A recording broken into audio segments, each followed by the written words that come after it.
Hello, welcome to Sahaji study. আজকে আবারও EBS এর কিছু গুরুত্বপূর্ণ প্রশ্নপত্র নিয়ে আসলাম এবং এগুলি প্রাইমারি টেটের জন্য খুবই গুরুত্বপূর্ণ। এটা ইবিএস এর 18 নম্বর ক্লাস।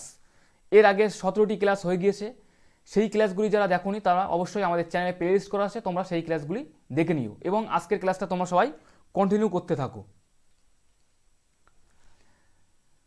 অ্যাসিড উৎপাদক গ্যাস কাকে বলে? তাহলে প্রথমে কি বলেছে, অ্যাসিড উৎপাদক গ্যাস কাকে বলে? অক্সিজেনকে। অক্সিজেনকে অ্যাসিড উৎপাদক গ্যাস বলে। পৃথিবীর বায়ুমণ্ডলে আয়তন হিসাবে কত ভাগ অক্সিজেন আছে?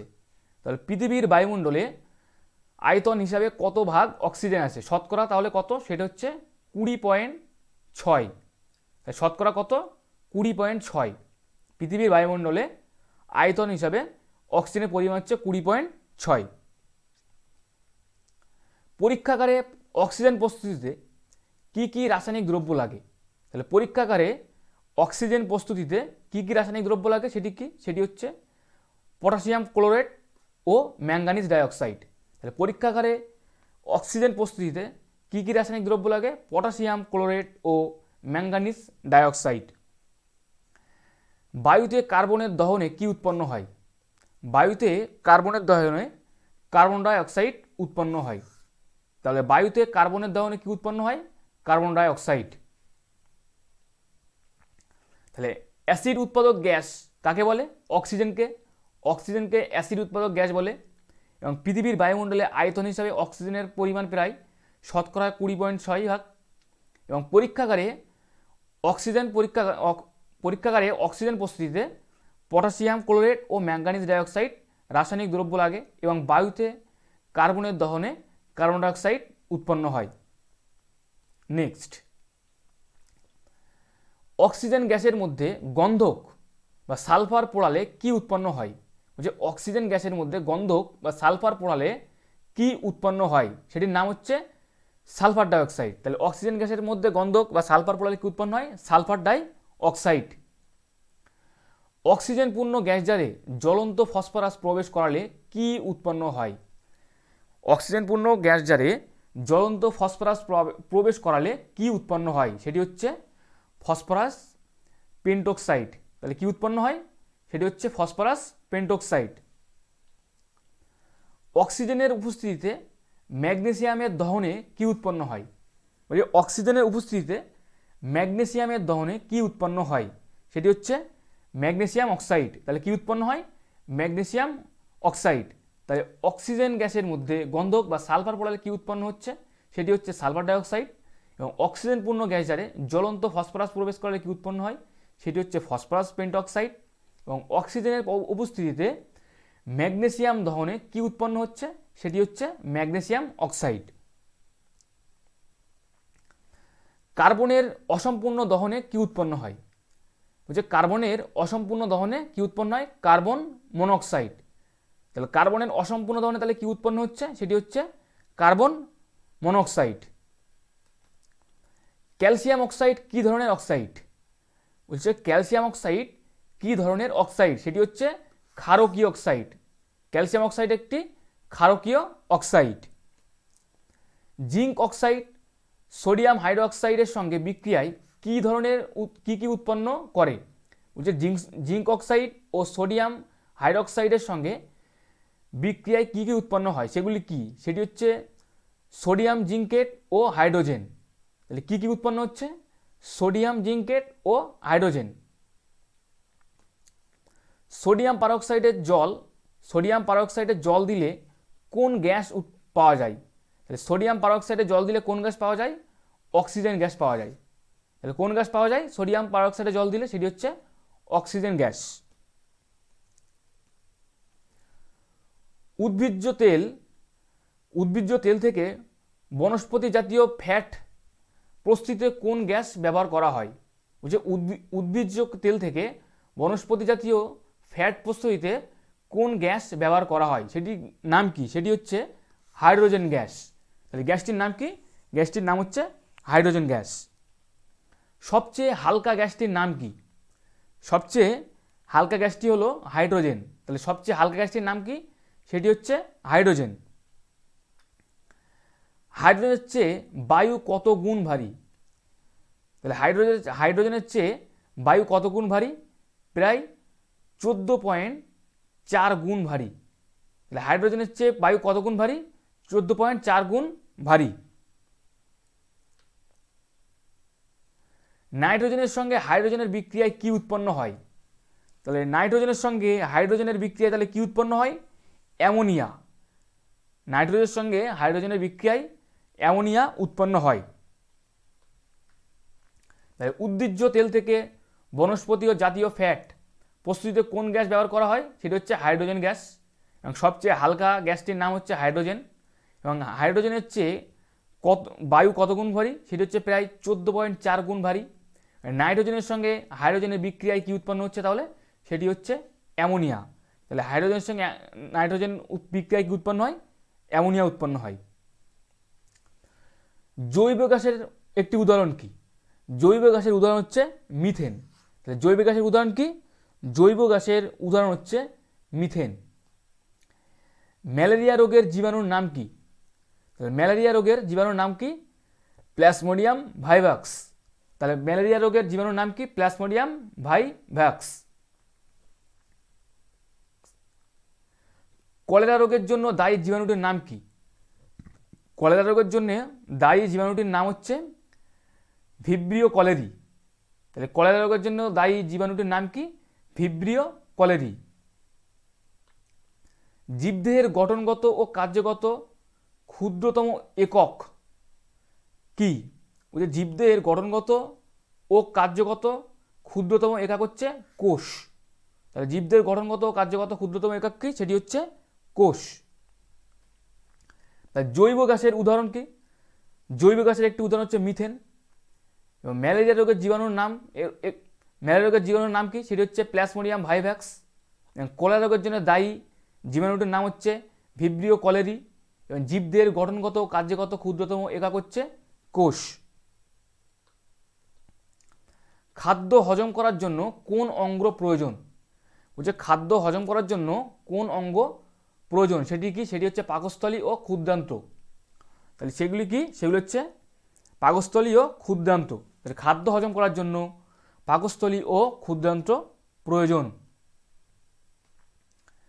কোষের আকার মাপা হয় কিসের সাহায্যে? বলছে কোষের আকার মাপা হয় মাইক্রোমিটার বা মাইক্রন দিয়ে। তাহলে কোষের আকার মাপা হয় কি দিয়ে? সেটি হচ্ছে মাইক্রোমিটার বা মাইক্রন দিয়ে কোষের আকার মাপা হয়। উদ্ভিদের কোষে দুই ধরনের কলা আছে, সেগুলি কি? উদ্ভিদের কোষে দুই ধরনের কলা আছে, সেটি হচ্ছে ভাজক কলা ও স্থায়ী কলা। উদ্ভিদের কোষে দুই ধরনের কলা, সেগুলি কি? সেগুলি হচ্ছে ভাজক কলা ও স্থায়ী কলা। এবং প্রাণীদের কোষে 4 ধরনের কলা দেখতে পাওয়া যায়, সেগুলি কি? সেগুলি হচ্ছে আবরণী কলা, যোগ কলা, পেশী কলা ও স্নায়ু কলা। তাহলে প্রাণীদের কোষে সাধারণত 4 ধরনের কলা দেখতে পাওয়া যায়, সেগুলি হচ্ছে আবরণী কলা, যোগ কলা, পেশী কলা ও স্নায়ু কলা। তাহলে খাদ্য হজম করার জন্য কোন অঙ্গ প্রয়োজন? সেটি হচ্ছে পাকস্থলী ও ক্ষুদ্রান্ত। কোষের আকার মাপা হচ্ছে মাইক্রোমিটার ও মাইক্রন দিয়ে। উদ্ভিদের কোষে 2 ধরনের কলা আছে, সেগুলি হচ্ছে ভাজক কলা ও স্থায়ী কলা। প্রাণীদের কোষে সাধারণত 4 ধরনের কলা দেখতে পাওয়া যায়, সেটা হচ্ছে আবরণী কলা, যোগ কলা, পেশী কলা ও স্নায়ু কলা। প্রাণী কোষে গুরুত্বপূর্ণ উপাদান কি? প্রাণী কোষে গুরুত্বপূর্ণ উপাদান হচ্ছে নিউক্লিয়াস। তাহলে প্রাণী কোষে গুরুত্বপূর্ণ উপাদান কি? প্রাণী কোষে গুরুত্বপূর্ণ উপাদান হলো নিউক্লিয়াস। মানুষের জিন লিপিবদ্ধ থাকে কোথায়? মানুষের জিন লিপিবদ্ধ থাকে হচ্ছে ডিএনএতে। ডিএনএতে মানুষের জিন লিপিবদ্ধ থাকে। তাহলে মানুষের জিন তাহলে কোথায় লিপিবদ্ধ থাকে?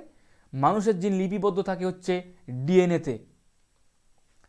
লোহিত রক্ত কণিকার পরিমাণ বেড়ে গেলে কিসের পরিমাণ বেড়ে যায়? বলছে লোহিত রক্ত কণিকার পরিমাণ বেড়ে গেলে হিমোগ্লোবিনের পরিমাণ বেড়ে যায়। লোহিত রক্ত কণিকার পরিমাণ বেড়ে গেলে কিসের পরিমাণ বেড়ে যায়? হিমোগ্লোবিনের পরিমাণ বেড়ে যায়। যাদের খালি চোখে দেখা যায় না তাদেরকে কি বলে? বলছে যাদের খালি চোখে দেখা যায় না তাদেরকে বলা হয় অণুজীব। তাহলে অণুজীব কাদের বলে? যাদেরকে খালি চোখে দেখা যায় না তাদেরকে অণুজীব বলা হয়। এবং এখানে একটু বলে রাখি, আমাদের কাছে সিডিপি, ম্যাথ, ইংলিশ, বাংলা ও ইভিএস এর নোট পাওয়া যাচ্ছে। তোমরা যারা নিতে চাও অবশ্যই এই নাম্বারে কল করতে পারো এবং এই ক্লাসটি যদি ভালো লেগে থাকে অবশ্যই একটি লাইক করে দিও।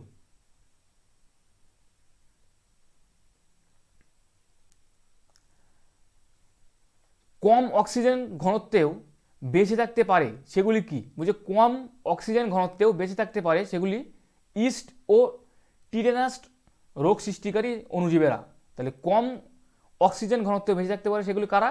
ইস্ট বা টিটেনাস রোগ সৃষ্টিকারী যে অণুজীবেরা। জলাতঙ্কের টিকা আবিষ্কার করেন কে? জলাতঙ্কের টিকা আবিষ্কার হচ্ছে লুই পাস্তুর। তাহলে জলাতঙ্কের টিকা আবিষ্কার করেন কে? জলাতঙ্কের টিকা আবিষ্কার করেন হচ্ছে লুই পাস্তুর। ব্যাকটেরিয়া শব্দটি প্রথম ব্যবহার করেন কে? ব্যাকটেরিয়া শব্দটি প্রথম ব্যবহার করেন তাহলে কে? সেটি হচ্ছে অ্যারেনবার্গ। অ্যারেনবার্গ ব্যাকটেরিয়া শব্দটি প্রথম ব্যবহার করেন। আদ্যপ্রাণী, আদ্যপ্রাণী কি? সেটি হচ্ছে অ্যামিবা। অ্যামিবাকে আদ্যপ্রাণী বলা হয়। তাহলে আদ্যপ্রাণী হলো অ্যামিবা। অ্যামিবা হচ্ছে আদ্যপ্রাণী। ছত্রাকের দেহে সরু সুতোর মতো অংশ তৈরি, ছত্রাকের দেহে সরু সুতোর মতো অংশ দিয়ে তৈরি ওই সুতোর মতো অংশ হলো কি? সেটির নাম কি? সেটি হচ্ছে হাইফি। ছত্রাকের দেহে সরু সুতোর মতো অংশ দিয়ে তৈরি ওই সুতোর মতো অংশ, সেই নাম কি? সেটি হচ্ছে হাইফি। সেটিকে বলা হয় হাইফি। তাহলে কম অক্সিজেন ঘনত্বেও বেঁচে থাকতে পারে সেটি হচ্ছে ইস্ট বা টিটেনাস রোগ সৃষ্টিকারী অণুজীবেরা। জলাতঙ্কের টিকা আবিষ্কার করা হচ্ছে লুই পাস্তুর। ব্যাকটেরিয়া শব্দটি প্রথম ব্যবহার করা হচ্ছে অ্যারেনবার্গ। আদ্যপ্রাণী হচ্ছে অ্যামিবা এবং ছত্রাকের দেহে সরু সুতোর মতো অংশ তৈরি করে সেটি হচ্ছে হাইফি। সেটির নাম কি? সেটি হচ্ছে হাইফি। নিজেদের খাদ্য নিজেরা তৈরি করতে পারে সেটি কি? সেটি হচ্ছে শৈবাল। শৈবাল নিজেদের খাদ্য নিজেরা তৈরি করতে পারে। তাহলে নিজেদের খাদ্য নিজেরা তৈরি করতে পারে কারা? সেটি হচ্ছে শৈবাল। 1 কেজি শৈবালের নাম কি? 1 কেজি শৈবালের নাম সেগুলি হচ্ছে ভলভক্স ও ক্ল্যামাইডোমোনাস। তাহলে 1 কেজি শৈবাল হলো কি? ভলভক্স বা ক্ল্যামাইডোমোনাস। বহুকোষী হলো স্পাইরোগাইরা। বহুকোষী কি? বহুকোষী হচ্ছে স্পাইরোগাইরা। বহুকোষী হলো স্পাইরোগাইরা। ব্যাকটেরিয়া ঘটিত রোগ সেগুলি কি? ব্যাকটেরিয়া ঘটিত রোগ হচ্ছে যক্ষা, cholera, diarrhoea, typhoid, tetanus, whooping কাশি, নিউমোনিয়া ও ডিপথেরিয়া। তাহলে ব্যাকটেরিয়া ঘটিত রোগ সেগুলি কি? সেটি হচ্ছে যক্ষা, cholera, diarrhoea, typhoid, tetanus, whooping কাশি, নিউমোনিয়া ও ডিপথেরিয়া। তাহলে নিজেদের খাদ্য নিজেরা তৈরি করতে পারে সেগুলি কি? সেটি হচ্ছে শৈবাল। 1 কেজি শৈবাল হচ্ছে ভলভক্স বা ও ক্ল্যামাইডোমোনাস। বহুকোষী হলো হচ্ছে স্পাইরোগাইরা। ব্যাকটেরিয়া ঘটিত রোগ হচ্ছে যক্ষা, cholera, diarrhoea, typhoid, tetanus, whooping কাশি, নিউমোনিয়া ও ডিপথেরিয়া। বসন্ত রোগের টিকা আবিষ্কার করেন কে? বসন্ত রোগের টিকা আবিষ্কার করেন হচ্ছে এডওয়ার্ড জেনার। তাহলে বসন্ত রোগের টিকা আবিষ্কার করেন কে? Edward Jenner. এডওয়ার্ড জেনার বসন্ত রোগের টিকা আবিষ্কার করেন। ভাইরাস ঘটিত রোগ সেগুলি কি? ভাইরাস ঘটিত রোগ সেগুলি হচ্ছে এইডস, পক্স, হেপাটাইটিস, ডেঙ্গু জ্বর ও পোলিও। তাহলে ভাইরাস ঘটিত রোগ সেগুলি কি? ভাইরাস ঘটিত রোগ হচ্ছে এইডস, পক্স, হেপাটাইটিস, ডেঙ্গু জ্বর ও পোলিও। এগুলি সবগুলি ভাইরাস ঘটিত রোগ। আদ্য প্রাণী ঘটিত রোগ সেগুলি কি? আদ্য প্রাণী ঘটিত রোগ সেগুলি হচ্ছে অ্যামিবিয়াসিস, ম্যালেরিয়া ও কালাজ্বর। তাহলে আদ্য প্রাণী ঘটিত রোগ সেগুলি কি? অ্যামিবিয়াসিস, ম্যালেরিয়া ও কালাজ্বর। এগুলি হচ্ছে আদ্য প্রাণী ঘটিত রোগ। খাদ্যের মাধ্যমে যে রোগ ছড়ায় সেটি কি? খাদ্যের মাধ্যমে যে রোগ ছড়ায় সেটি হচ্ছে অ্যামিবিয়াসিস। অ্যামিবিয়াসিস খাদ্যের মাধ্যমে রোগ ছড়ায় এবং এগুলি প্রাইমারি টেটের জন্য খুবই গুরুত্বপূর্ণ। এগুলি এক্সামে আসার মতো সব তথ্য। তোমরা ক্লাসটি সবাই দেখতে থাকো এবং ক্লাসটি যদি ভালো লেগে থাকে অবশ্যই একটি লাইক করে দিও। রক্ত সঞ্চালনের মাধ্যমে যে রোগ হয় সেটি কি? সেটি হচ্ছে হেপাটাইটিস। তাহলে রক্ত সঞ্চালনের মাধ্যমে যে রোগ হয় সেটি কি? সেটি হচ্ছে হেপাটাইটিস। দুধ থেকে দই তৈরিতে সাহায্য করে যে ব্যাকটেরিয়া সেটির নাম কি? বলছে দুধ থেকে দই তৈরিতে সাহায্য করে যে ব্যাকটেরিয়া সেটির নাম হচ্ছে ল্যাক্টোব্যাসিলাস ব্যাকটেরিয়া। তাহলে সেটির নাম কি? সেটির নাম হচ্ছে ল্যাক্টোব্যাসিলাস ব্যাকটেরিয়া। তাহলে দুধ থেকে দই তৈরিতে সাহায্য করে ল্যাক্টোব্যাসিলাস ব্যাকটেরিয়া। দুটি কন্দ জাতীয় ফসলের উদাহরণ দাও। বলছে দুটি কন্দ জাতীয় ফসলের উদাহরণ, সেগুলি কী কী? সেটা হচ্ছে আলু, আদা হলো একটি কন্দ জাতীয় ফসল। তাহলে দুটি কন্দ জাতীয় ফসলের উদাহরণ কি? সেটি হচ্ছে আলু, আদা হলো একটি কন্দ জাতীয় ফসল। চিনি পাওয়া যায় এমন দুটি ফসলের নাম কি? চিনি পাওয়া যায় এমন দুটি ফসলের নাম আখ, বিট, এগুলি থেকে চিনি পাওয়া যায়। তাহলে চিনি পাওয়া যায় এমন দুটি ফসলের নাম কি? সেগুলি হচ্ছে আখ, বিট, এগুলি থেকে চিনি পাওয়া যায়। তাহলে দুধ থেকে দই তৈরিতে সাহায্য করে হচ্ছে ল্যাক্টোব্যাসিলাস ব্যাকটেরিয়া।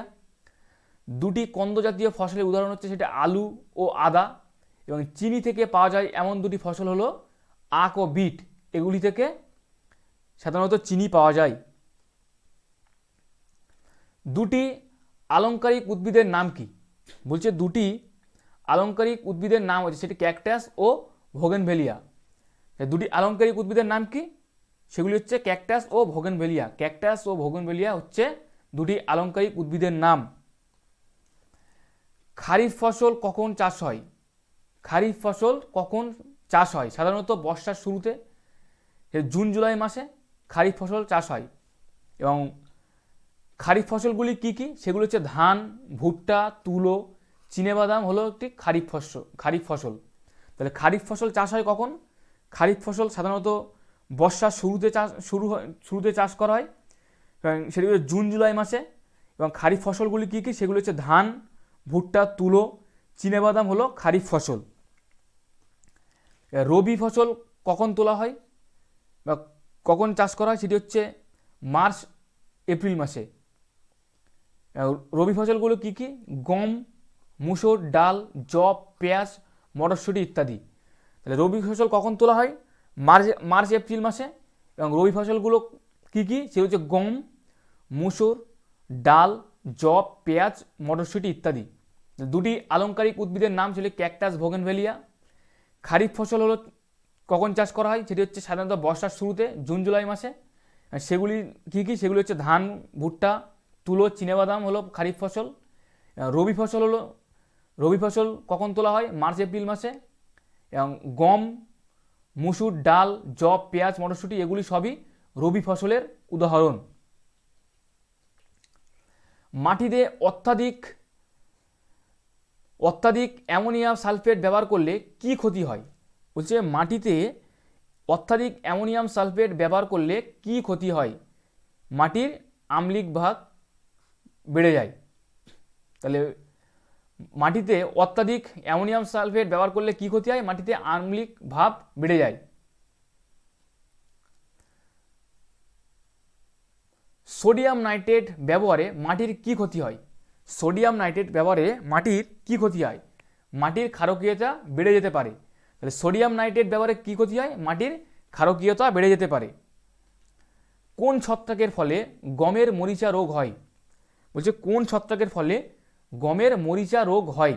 সেটি কি? সেটি হচ্ছে পাক্সিনিয়া গ্র্যামিনিস। তাহলে পাক্সিনিয়া গ্র্যামিনিস কি? যেটি হচ্ছে গমের মরিচার এক ধরনের ছত্রাক। তাহলে মাটিতে অত্যাধিক অ্যামোনিয়াম সালফেট ব্যবহার করলে কি ক্ষতি হয়? সেটি হচ্ছে মাটির আম্লিক ভাব বেড়ে যেতে পারে। সোডিয়াম নাইট্রেট ব্যবহারে মাটির কি ক্ষতি হয়? মাটির ক্ষারকীয়তা বেড়ে যেতে পারে। এবং কোন ছত্রাকের ফলে গমের মরিচা রোগ হয়? সেটি হচ্ছে পাক্সিনিয়া গ্র্যামিনিস।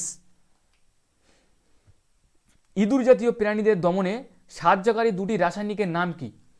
ইঁদুর জাতীয় প্রাণীদের দমনে সাহায্যকারী দুটি রাসায়নিকের নাম হচ্ছে জিঙ্ক ফসফাইড ও ওয়ারফেরিন।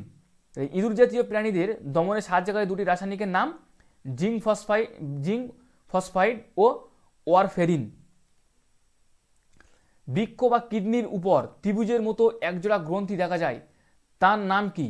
বলছে বৃক্ক বা কিডনির উপর ত্রিভুজের মতো একজোড়া গ্রন্থি দেখা যায়, সেটির নাম হচ্ছে অ্যাড্রিনাল গ্রন্থি। তাহলে সেটির নাম কি? সেটি হচ্ছে অ্যাড্রিনাল গ্রন্থি।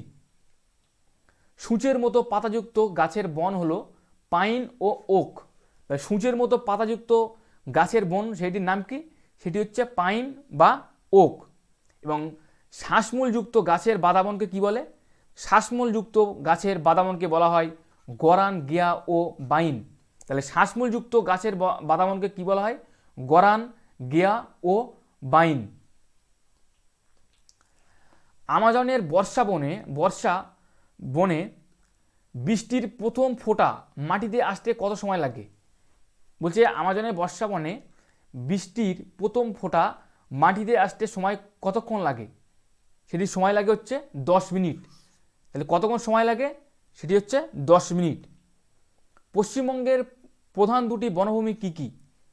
বলছি পশ্চিমবঙ্গের প্রধান দুটি বনভূমি কি কি? সেটি হচ্ছে উত্তরবঙ্গের বনভূমি ও সুন্দরবনের ম্যানগ্রোভস উদ্ভিদের বনভূমি। তাহলে পশ্চিমবঙ্গের প্রধান দুটি বনভূমি কি কি? উত্তরবঙ্গের বনভূমি ও সুন্দরবনের ম্যানগ্রোভস উদ্ভিদের বনভূমি। অক্টোপাস বাহুর সংখ্যা কয়টি?